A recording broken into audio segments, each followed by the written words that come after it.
Halo, apa kabar? Assalamualaikum warahmatullahi wabarakatuh. Kembali berjumpa dengan saya, Rusmano Arif dari Forum News Network. Dewan Pimpinan Pusat Partai Keadilan Sejahtera akhirnya mengumumkan hari ini, hari Sabtu, tanggal 10 Agustus 2024, bahwa mereka itu resmi bergabung dengan Koalisi Indonesia Maju. Jadi sekarang ini benar-benar namanya sudah jadi Koalisi Indonesia Maju Plus. Ya, artinya plus PKS. Karena kan di antara partai-partai lain, seperti yang tadinya juga mau bergabung, seperti Nasdem dan juga PKB, kan belum secara resmi. Baru PKS yang pertama kali secara resmi. Dan kabar ini sesungguhnya tidak terlalu mengejutkan karena sudah sejak awal informasi ini dicicil oleh PKS, semacam conditioning bahwa mereka itu memutuskan untuk meninggalkan Anies Baswedan dan bergabung dengan Koalisi Indonesia Maju. Artinya mereka itu mendukung Ridwan Kamil sebagai calon gubernurnya.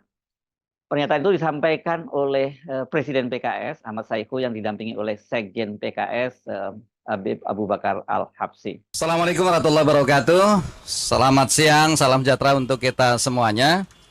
Yang saya hormati insan pers, mohon maaf tadi sudah menunggu agak lama.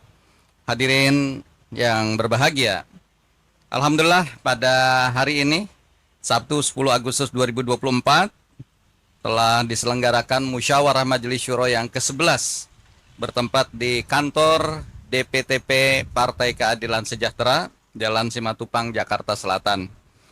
Alhamdulillah kegiatan ini dihadiri oleh seluruh anggota Majelis Syuro yang merupakan representasi dari para anggota Partai Keadilan Sejahtera di seluruh Indonesia.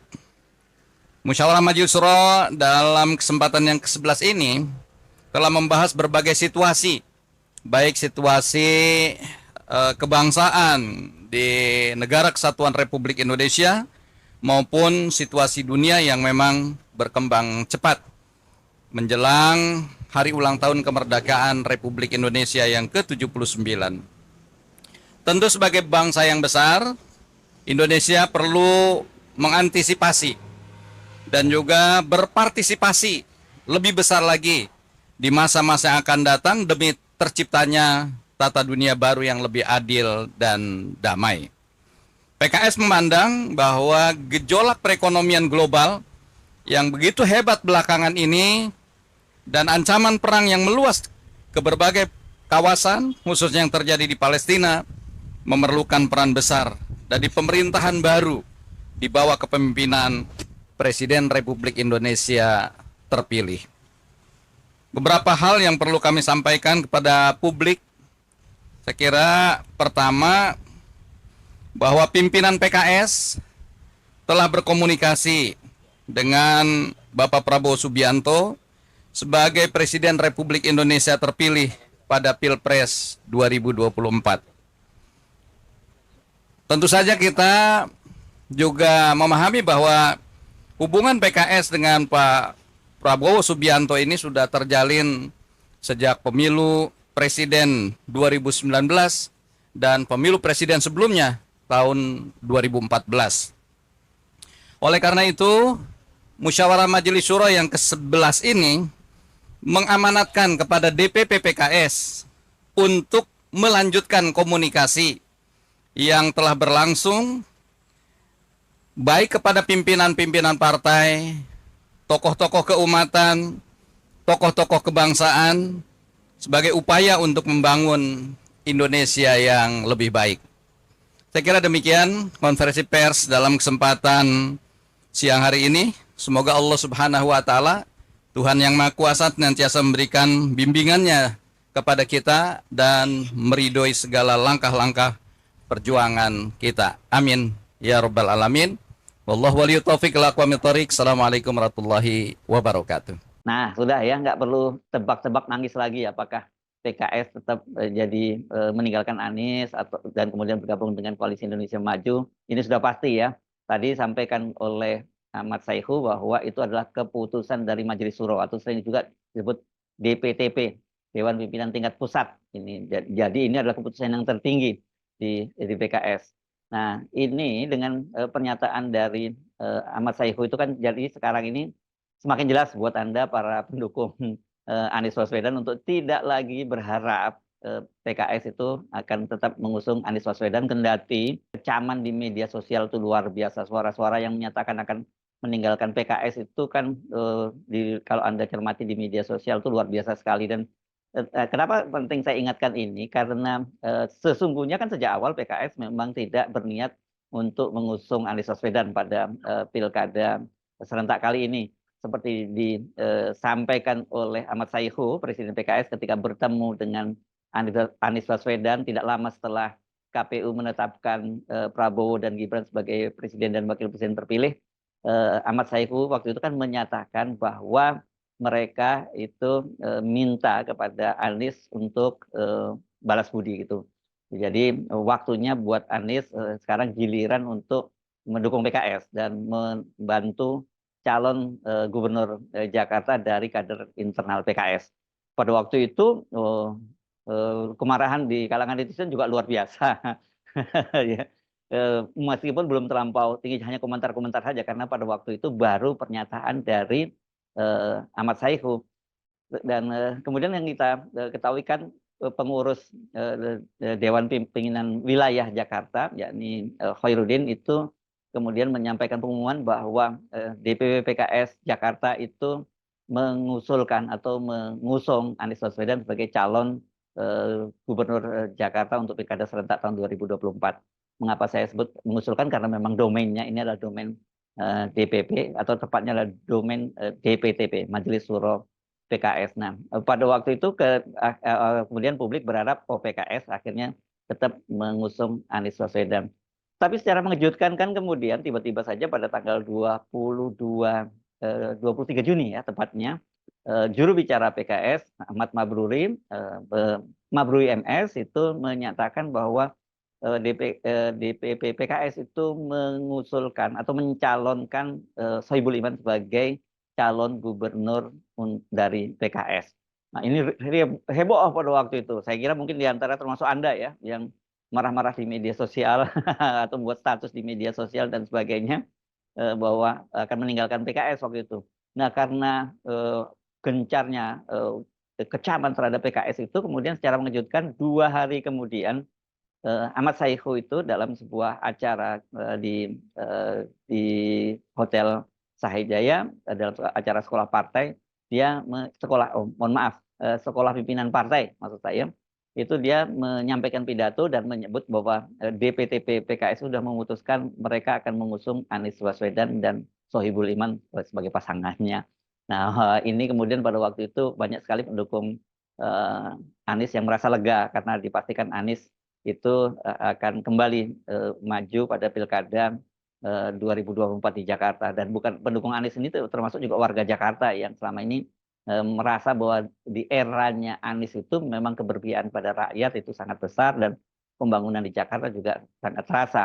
Nah, tinggal pada waktu itu PR-nya kan partai-partai lain, dan kemudian DPW PKB DKI Jakarta juga menyatakan mengusulkan Anies Baswedan, dan pada waktu itu DPP menyatakan ya karena sudah ada usulan dari DPW, ini tinggal mengamini saja begitu ya. Nah, ini orang berpikir bahwa sudah aman dong kalau Anies itu diusung oleh PKS dan PKB. Tapi ternyata belakangan setelah Muhaimin pulang dari haji dan dia kan berhaji sambil menjadi ketua Dewan Pengawas Haji itu dari DPR, ternyata dia menyatakan bahwa PKB itu belum ada niat untuk mengusung Anies yang berpasangan dengan Sohibul Iman. Tapi artinya sebenarnya Sohibul Iman yang menjadi titik tekan. Nah, PKB kan kemudian melakukan manuver-manuver dan mencoba menjalin komunikasi dengan PDIP, dan waktu itu mengusulkan agar Anies itu dipasangkan dengan Andika Perkasa, kader dari PDIP. Dan ini tentu posisi Anies semakin kuat ya karena sudah ada PKS, ada PKB, dan juga kemungkinan PDIP. Dan sementara Nasdem juga waktu itu hampir dipastikan juga akan kembali mendukung Anies Baswedan. Dan benar saja pada tanggal 22 Juli kemarin kan Nasdem juga mengumumkan secara resmi mereka mendukung PKS maju ke Pilkada serentak tahun 2024 ini tanpa syarat apapun. Bahkan untuk wakil gubernurnya dipersilahkan Anies mencari sendiri. Jadi aman lah pada waktu itu ya. Anies setidaknya koalisi partai-partai perubahan ini sudah pasti akan kembali mengusung Anies dan kemungkinan plus PDIP. Dan pada waktu itu yang dalam kondisi tertekan justru koalisi Indonesia Maju karena mereka ini Gerindra dan Jokowi menginginkan Ridwan Kamil, partai-partai lain juga termasuk PAN menginginkan Ridwan Kamil. Tetapi Golkar kan pada waktu itu menolak dan menyatakan bahwa Ridwan Kamil akan tetap berlaga di Jawa Barat karena peluangnya untuk menang itu di Jawa Barat lebih besar. Sementara di Jakarta dengan adanya Anies ya peluang Ridwan Kamil untuk menang itu sangat kecil. Tapi belakangan ternyata terjadi konstelasinya berubah setelah ada pertemuan-pertemuan antara Pak Jokowi dengan Surya Paloh, kemudian juga ini pertemuan-pertemuan antara PKS dengan DPD dengan DPP Partai Gerindra dan sebagainya itu termasuk juga PKB. Situasinya tiba-tiba berubah dan ini kelihatannya sudah ada semacam kesimpulan dari Koalisi Indonesia Maju kalau Anies ini tidak dipotong langkahnya atau dijaga langkahnya untuk maju ke pemilihan gubernur Jakarta, ya dipastikan siapapun calon yang akan diusung oleh Koalisi Indonesia Maju itu akan kalah. Apalagi kemudian Ridwan Kamil sendiri tidak berani maju di Jakarta. Makanya kemudian Golkar waktu itu kan mencoba memasangkan Kaisang Pangarep, itu anaknya Pak Jokowi, dengan Babah Alun atau Yusuf Hamka, kader Golkar. Tapi pada waktu itu dianggap ini bercanda-bercanda. Rupanya operasi-operasi yang dilakukan oleh Pak Jokowi menekan Surya Paloh, kemudian juga ini konstelasi di PKB yang gonjang-ganjing karena sekarang ada manuver dari PBNU untuk merebut kembali kepemimpinan PKB, ini membuat situasi berubah dan PKS sendiri rupanya ini kemudian juga mengaku dia mentok karena merasa bahwa mereka tidak bisa, bukan mereka yang tidak bisa, tapi justru mereka menyatakan bahwa Anies ternyata setelah 40 hari diberi batas waktu, deadline-nya tanggal 4 Agustus, ternyata tidak bisa membawa pasangan, tidak bisa membawa partai lain untuk mengusung Anies dan Sohibul. Tetapi persoalannya seperti disebutkan tadi, partai-partai lain mau seperti PKB, kemudian juga Nasdem, bahkan PDIP itu untuk mengusung Anies Baswedan. Tapi persoalannya mereka nggak mau berpasangan dengan, kalau yang diusung itu Anies berpasangan dengan Sohibul Iman. Dan Anies sendiri sebenarnya menurut sumber-sumber yang terdekat dari Anies sudah menyatakan Anies sudah bisa menerima kalau dia dipasangkan dengan Sohibul Iman. Bahkan ada kabar bahwa Anies pun bersedia kalau menjadi kader PKS. Ini kabar dari kalangan dekatnya Anies menyatakan semacam itu. Tapi persoalannya ketika dia dipaksa harus berpasangan dengan Sohibul Iman, itu yang membuat dia kesulitan untuk mencari partner koalisi. Dan akhirnya ini saya kira melalui operasi-operasi tertentu dan seperti saya sebutkan sebelumnya bahwa sesungguhnya Ketua Majelis Suro PKS yakni Salim Segaf Al-Jufri itu sudah bertemu dengan Pak Prabowo beberapa malam yang lalu. Seingat saya hari Rabu ya kalau tidak salah Pak Prabowo itu sudah bertemu dengan disebutkan gitu sudah bertemu dengan Salim Segaf Al-Jufri dan memutuskan untuk mereka bergabung. Jadi setelah itu kan kita tahu kemudian hari Kamis sudah muncul pernyataan bahwa PKS membuka opsi untuk bergabung dengan Koalisi Indonesia Maju dan kemudian hari Jumatnya menyatakan keputusan siapa gubernur yang akan diumumkan itu dalam 1-2 hari ini dan tapi pasti bukan Anies dan Sohibul Iman, ya itu selesailah barang itu gitu ya. Nah, jadi sekarang ini ya bagi Anda semua pendukung Anies Baswedan, saya bukan mengecilkan harapan Anda. Peluangnya memang sangat kecil sekarang buat Anies untuk bisa maju ke Pilkada 2024 ini karena memang Koalisi Indonesia Maju dan tentu saja Pak Jokowi tidak menginginkan Anies maju ke Pilkada 2024 karena ini berarti nanti Anies akan jadi persoalan lagi pada Pilpres. Benar seperti dalam konten sebelumnya saya menyebutkan bahwa PDIP ini sekarang yang menarik ini, PDIP justru sedang melakukan manuver-manuver untuk bagaimana tetap meloloskan Anies Baswedan untuk bisa maju ke Pilkada serentak 2024.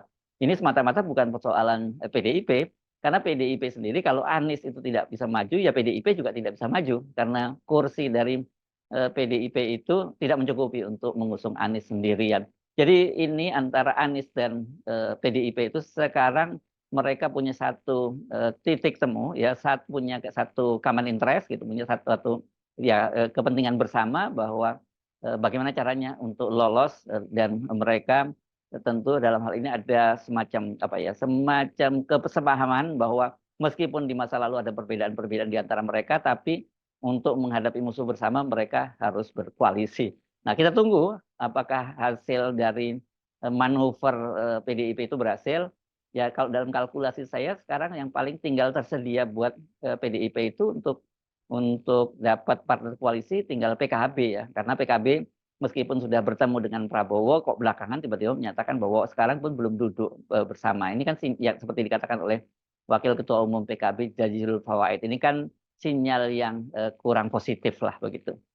Mari kita saksikan drama yang akan terjadi. Ini beberapa hari ke depan kita akan melihat drama-drama di pilkada, bukan pilkada ya, menjelang pilkada di Jakarta. Tapi satu hal yang kita mesti garis bawahi bahwa cara-cara semacam ini dengan memborong partai politik semuanya itu menjadi satu koalisi dan itu dalam rangka untuk menggagalkan atau menjegal kandidat lain, dalam hal ini adalah Anies Baswedan.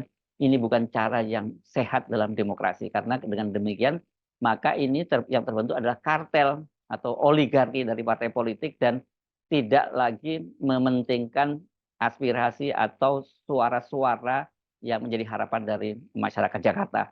Ya, kalau dari berbagai survei jelas disebutkan bahwa Anies ini yang paling diinginkan oleh warga Jakarta untuk kembali memimpin Jakarta. Ini persoalannya bukan soal Anies atau bukan, ini persoalannya adalah masa depan demokrasi Indonesia ya.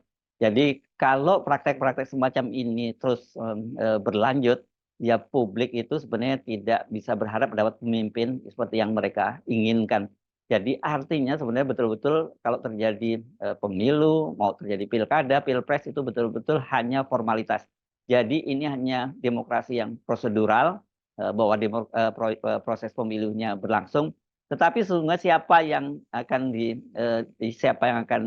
terpilih dan siapa yang boleh dipilih oleh rakyat itu sudah ditentukan oleh para kartel politik ini yang dikendalikan oleh para oligarki. Saya Harus Arif dari Forum News Network. Sampai jumpa lagi. Wassalamualaikum warahmatullahi wabarakatuh.